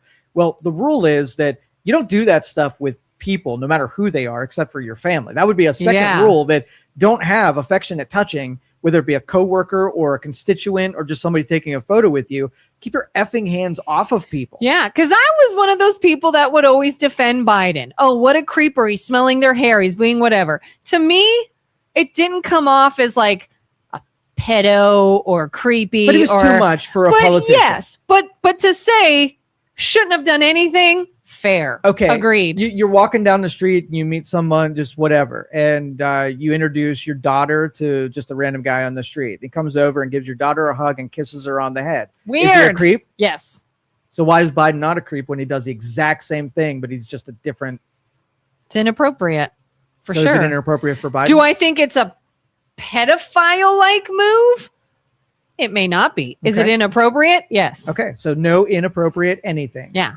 Outside, don't touch people. Don't touch them. Have you even seen, like, is it Keanu Reeves, I think, that says, like, when he takes pictures with fans and they go like this, he doesn't actually touch them. Yeah, that is smart. You don't actually touch anybody. Right. Yeah. Right. Yeah. And if you're an entertainer, you could probably get away with, grab asses and too tight of hugs and whatever, and nobody's going to tell on you. But that's the misbehaviors where they're not protecting themselves against accusations, or they're just trying to be a creeper and get feels that they aren't entitled to. Yeah. So yeah, you're not going to get much compassion for creepy people doing creepy things. Inappropriate Creepers. Creepy things. Have you read any of the files? Yeah, God help me. The files, you got to look through the prism of what you're actually reading. Like if you are reading in a document testimony from someone, that is a person talking to an investigator saying things from their perspective. It doesn't make it true. It just means they are part of a document of discussion. Yeah. So if Trump got added to the mix on things that if I ran into someone, right? So in the investigators' litany of questions, they ask everybody that comes to the door, and they say, was Trump involved? And they asked 1,000 people the same question. And they say, no, or he wasn't involved or whatever. Would his name not appear a bunch of times if he got infused into the discussion? Case in point, the Clintons were just questioned about all kinds of Epstein file stuff. And Bill Clinton was questioned about Donald Trump's involvement. And he said, I personally have never seen, have never witnessed, have never heard about Donald Trump doing anything inappropriate. I never heard about it happening. I never saw it happen. I've never heard Donald Trump in a situation that could even be misconstrued as inappropriate. Because he said that. Translate that. Go ahead. Finish. Yeah, because he said those words, Donald Trump's name is now written down. Regardless of what context it was. He said the name, it's now documented. Everybody's asking about it. So here's my translation. I'm going to do my Bill impression, okay? I had a conversation with, this is a terrible impression. I had a conversation with Hillary the other day. He promised me he wouldn't tell on me if I didn't tell on him. So what we decided was I was going to get a massage. And I never saw him. Some other people were going to hang out with little girls. Who's Donald Trump? Never seen him. Don't even know that guy. So anyway. Don't let Hillary Bill kill Clinton me. is an absolute liar, and he has no shame in lying in front of important hearings. So him telling the truth that time, kind of like off the. And again, off that's not defending Trump. I'm just stating a real life example of where Trump's name would be mentioned, and then document it. And then I mocked it and tried to be a little bit funny at their expense. I'm exhausted. Like, this is 2 days. This one was not as freeing as it was yesterday. Yesterday was just freeing. Is there another thing you want to be freed of? No, I think I vomited it all out yesterday. What about you?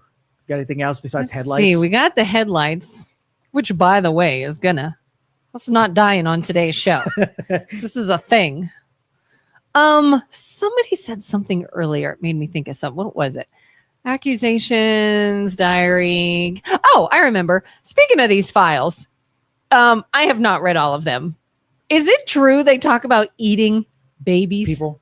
But again, these are all just hypotheticals. This is like people thousands of people were interviewed, and they probably all said some awful So there's shit. no actual interaction of any hardcore, like, yes, they're talking about eating babies. It's just somebody said they were talking about eating babies. Form it like this. The legal process is supposed to work as it snapshots an investigation, and it gets to all of the participants before they've been inundated with outside influence. So you're on a jury. What do they tell you?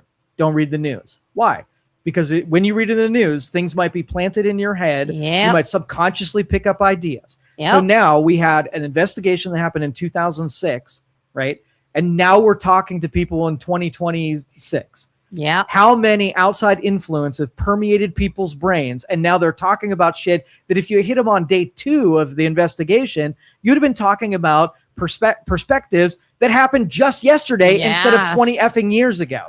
So it's so unusable. It's not even funny. And speaking of don't read the news, did I send you the video yesterday about the CNN story? No. Of the people that threw bombs? What was this, in New York? The improvised explosives at Mandani's place.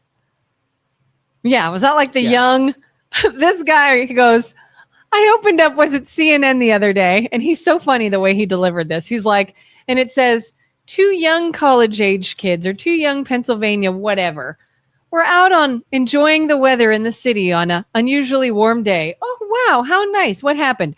Until everything changed. Oh, my God, what changed? What happened to these 2 young people?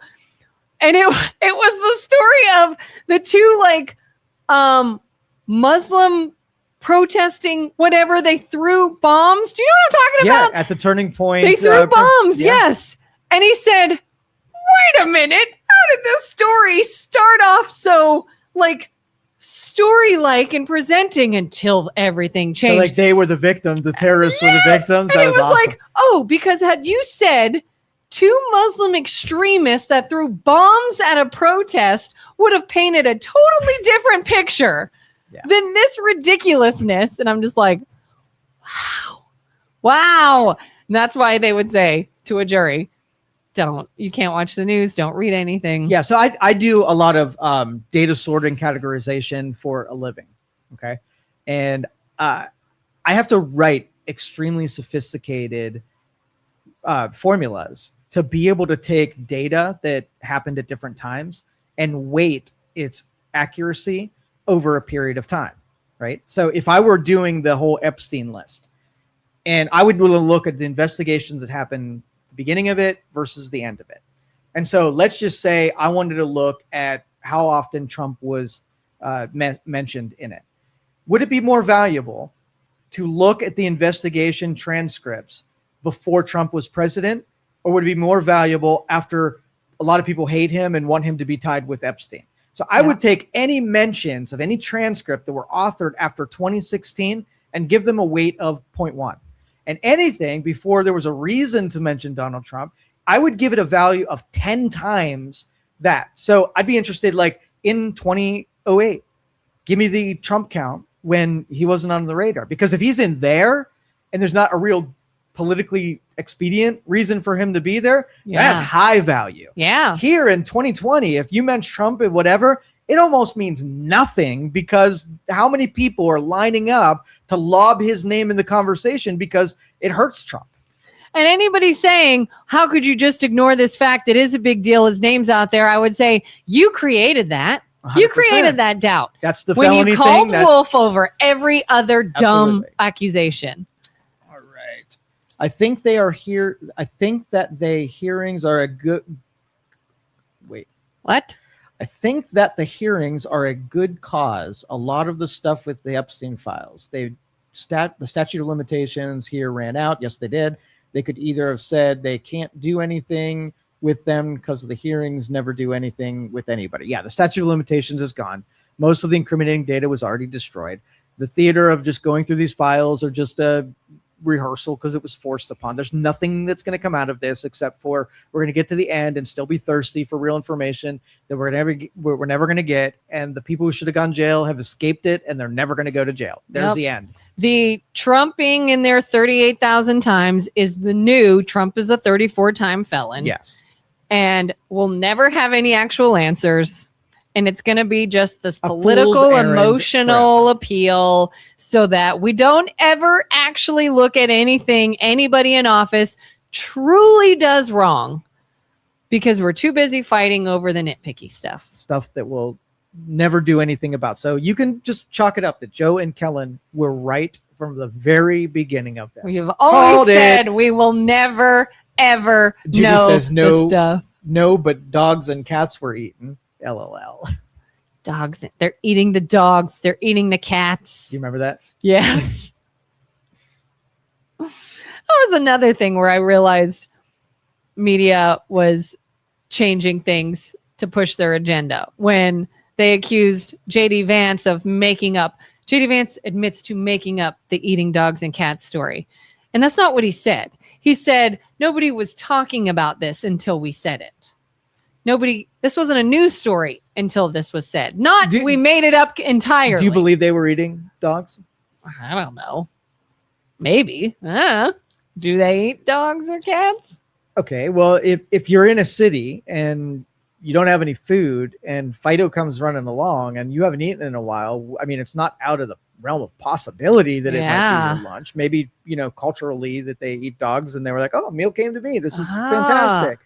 But the headline was that when they were doing the investigation, somebody said during the investigation, and we've noticed a lot of dogs and cats have disappeared on this. I don't know if they ever said we saw somebody eating a dog. I just remember hearing in that story that there's some mysterious disappearance of animals and they connected it themselves. Well, I wasn't willing to jump and say that these illegal immigrants or whoever they were consuming people's pets, because that's kind of, Yeah. Makes you sound crazy. Right. But what about things like Pizzagate? Are you now, is it conspiracy theory 101, or now does it more believable after what you read in the... What's Pizzagate again?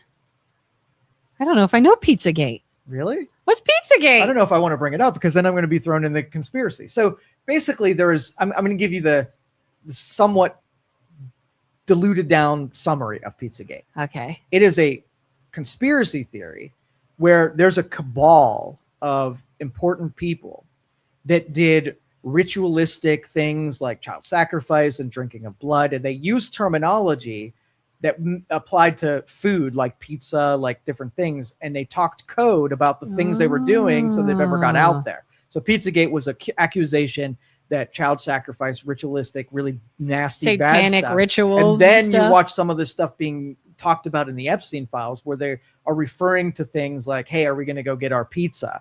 Referring it to an underage girl or having a translation. And so the connection is that maybe this was evidence that Pizzagate was a lot more real than people gave it credit for. Yeah, I wouldn't put it past. If somebody wanted to do something horrific, I would think they wouldn't be so dumb as to outwardly talk about it. Did you find a baby so we could sacrifice it tonight? Translate to, are we going to go to the Super Bowl and score a touchdown? I can't wait to drink that O positive. I am so positive I'm thirsty. Extra sauce on my pizza. Exactly. Yeah. That's the kind of stuff. So I guess I was 0% on the Pizzagate. Now I'm like a 7%. Yeah. There might have been some truth to it behind the scenes. Did you see, real quick, do you ever watch like Megyn Kelly? No. I don't like watching a lot of her stuff because I think she's very harsh and it's almost like it's for the attention, but was she Fox News and then went to NBC? Yeah, blonde hair. Where's she now? What network she with? She's got like the Megyn Kelly show on. Oh, so she's just independent now. Yeah, like YouTube, and I don't know if it's like a Joe Rogan type thing, but she's got her own kind of podcast that's real big. I saw a snippet, a short video of hers, where she, again, was talking about how media can just change whatever they want to push an agenda. And it was a CNN interview, I believe, or like a 60 Minutes maybe interview with Pete Hegseth. And the interview clip that aired on national television was the interviewer asking a very direct question about Israel and Trump's stance and America's involvement and all this stuff. Pete Hegseth answered, Trump will always do what is right for America. He believes America first, period. What actually transpired in that interview, when you see the uncut version, is the interviewer didn't say a single thing about Israel. The question wasn't about Israel, had nothing to do with Israel, was in no way, shape, or form the question that aired. It was something totally different. And that was Hegseth's answer about America first and everything. But in editing, they changed the question and put his answer on there to make it look like that's what he said. How do we trust anything we see anymore? This isn't AI. This isn't social media. This is mainstream and aired on our television sets. So I've answered this question for you a million times. You want a different answer? Hey, Kelin, don't trust anybody. They're not there to tell you the truth. So write that down on a piece of paper. Next time you're reading a media article, say, oh, I shouldn't trust these people. And that's it. You don't have to worry about it anymore. Yep. I know you want to have a news outlet that is trustworthy, but we don't have any news outlets that are trustworthy. So I'm sorry. There you go. Instead of tracking down headlines, start a news agency that just tells the truth. Listen, I need something realistic I can do. And it starts social media. You can call it like Truth Social or something like that. Like you can really start a trend for Truth Social. That is a thing, isn't it? It's Trump's thing. Yes, I was making a That's joke. Trump's thing? Trump's thing. Truth Social. Truth Social is That's Trump. true. It is Trump. Yep. Julie says, then let's drop it. Nothing matters. Drop what? I think it was we'll never know anything about Epstein. Everything's already passed. I would like to mop up and really find, even if we can't do anything about it, it is still important to know. Put it through even though you cannot prosecute it, you will not get a conviction. I think they need to still ferret out what can be known based on what the evidence is still there. And you saw the one release that we had resignations and a couple of people had a little bit of punishment knowing that they were probably involved. That let's get more of the people that are still alive, more testimony from the people that were victims of this, and see if we, instead of like not mob rule, we're going to drag people in the streets, put it through a grand jury with a zero indictment at the end of the day, right? Make it punitive money wise. I don't know what you can still do. And if you can't prosecute it for prison time, at least let the rest of us know if there are people that are in government, they should not be. Get them out of government as soon as you identify that they're there. And how many times are we going to just fight over what some skeezy people did on two political parties before we take seriously a third option? If a third option comes into light who does seem like there's no history of being a pedo, there's no history of being inappropriate with women or kids, there's no history of lying, there's no history of being in it for yourself or being power hungry or money hungry, and they've got some good ideas, they're automatically dead in the water if they're an independent because, well, we have these two sides but and this is what we do. It would be 39 seconds before the strategy of tagging you with a bunch of those things. You would be a racist, homophobe, bigot. Oh, yeah. Now you have two sides coming after you. So you would never survive that because it's literally the default response. Anybody who runs is automatically, they're given a card. They're a racist, homophobe, whatever. Every tag you want to put on. You're crazy. Pedophile. RFK Jr. was crazy. Yeah, it's automatic. So you just got to know it going in that you're going to be labeled that. That was funny is like what I like that RFK Jr. did is he came out from the get-go and said, yep, and told the full story of every single weird thing he did. I was a heroin addict. I found a dead bear and thought it was funny to mess with it. I chopped the head off of a dead whale. I did everything. He was an open book. And so when you had nothing else to throw that way of like, oh, he did this. Yep, here's the story. Yep, here's the story. Now it's just, oh, well, he's just crazy. He's a crazy person. It depends on your definition of whale. What is whale? Whale, are you talking about a blue one or a pink one? Are you talking about my mama? You're so insensitive. What an insensitive jerk. You just called my mother that. If they can believe what they believe about Trump, then I can believe Pizzagate. There's no harm in it. I mean, I believe in a lot of fun conspiracies, and I don't believe them in a sense where somebody came up to me and said, "I'll give you $1 million right now if you're wrong or right, and if you're right, you get $1 million, and you owe me $1 million." There's not one conspiracy that I have enough volume of evidence to take that bet, because I don't want to lose $1 million, and I know I'm probably wrong on most of them. I consider just about everything now. Yeah, Bigfoot. Just about everything. There's been a Bigfoot sighting a couple miles away. Maybe that. No, I don't know what people are saying. Okay. Do you think so? They were talking about the mass amounts of Bigfoot sightings that came in a very short amount of time. Mm-hmm. Did they say? Is it different people? Like, are they in any way connected? Could this be a ruse put on by a group of friends, or is it truly different? I don't know. Like, what information do we even have about this? I don't know. I dismiss most of that because I believe that there could be a creature that lives in some of the sparse areas of anywhere that we just haven't run across, whether it be a big mammal or something in the ape family, or like, you think it could be an animal we've just literally not discovered yet? We are finding new species of fish that we never knew existed in the ocean, right? Yeah, but I feel like the ocean can be pretty deep. You ever get humans aren't always get in an airplane? There. Yeah. When you're flying over population areas, you say, "Oh, there's a city there." Do you see all the space between those cities that's heavily either desert or big trees or whatever? We don't necessarily traverse those territories with any kind of regularity. And, we're probably finding different species of cat. So this isn't that much different than what a human would be. And if there are only few of them and they live in parts of the world that we don't have a lot of people going into, right? I think there could be a separation, a filter that's kept them away from humanity. I don't think the ones you see close to your town are one of those ones by any means. I think they're just reserved for mountainous areas that are hard to get to and nobody have ever been. Because it's also more believable that Bigfoot is now such a widely talked about and known thing. It's very popular. That people would try to be like, I'm going to dress up and go walking through the woods and make people think they saw Bigfoot. If you were in the woods and you could barely see some kind of animal that was large in stature, be it a black bear or whatever, your brain wants to see Bigfoot so bad that became Bigfoot for you. What if it's a hunter in camouflage? Right. The one argument, and I think who made this the other day?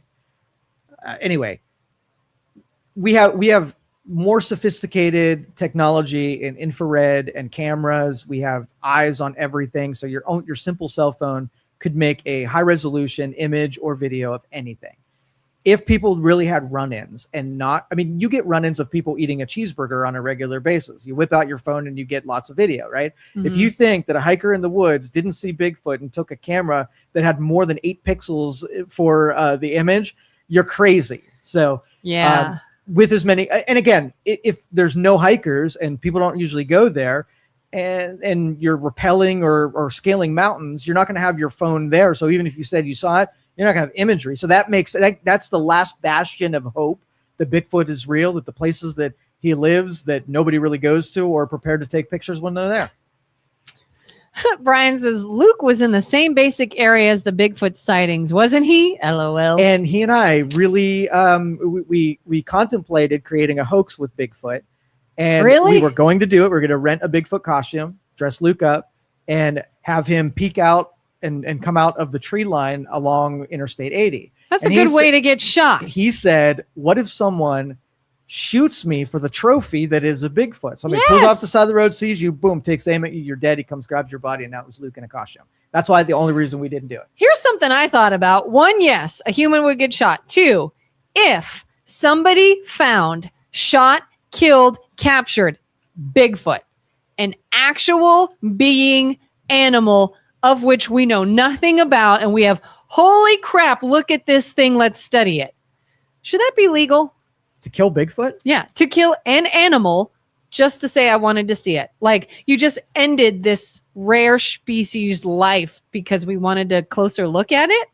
Well, I wanted a closer look, so I killed you. I'm thinking like our our ancestors, when they come across something they didn't know what it was, they almost made it a godlike status and they worshipped at it. So I think most of us would be like, yeah, if we saw a leucistic deer in the woods that was all white, it's different than everything else. Like some trophy hunters would be like, I want that deer. It's so much different. Others would be like, man, that deer is special. Let's leave it alone. I've never seen a bald eagle up close. I can't kill one so that I can go look at it up close. Yeah, so I'm thinking the no kill would be. I would look. I'd appreciate, but I'd probably let it live. Because we want more big feet. Yeah, big feet. Is that plural? I think so. Okay. Bigfoots need to do it running around and hiding in downtown. That's an even better way to get shot. Yeah, you would get shot for different reasons. If I saw something like that coming at me in the streets of Youngstown at night, you better believe.